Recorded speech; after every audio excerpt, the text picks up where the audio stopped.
Ciccitu Masala è stato il poeta dei poveri, degli ultimi, dei soslari biancos, così poveri che bastava guardarli in faccia e le labbra bianche rivelavano subito la loro condizione.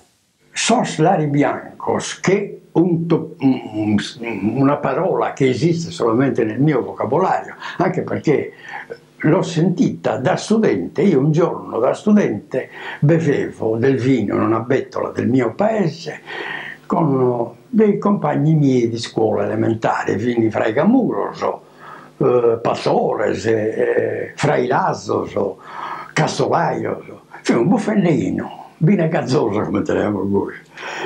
A un momento entrano sul ricco, sul mattimanno, detta mia, ci guardano e narrano, all'obbedienza che solare bianco, e so pure un buffalsuino, li vedi, quelli della roba bianche, anche loro bevono vino.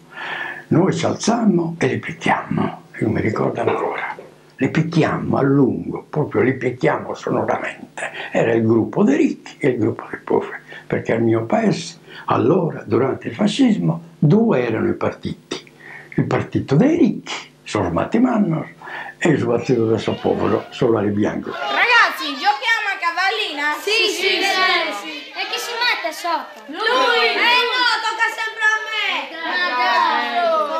State zitti e tu curvati, se no sono calci nel sedere! Beh, capito?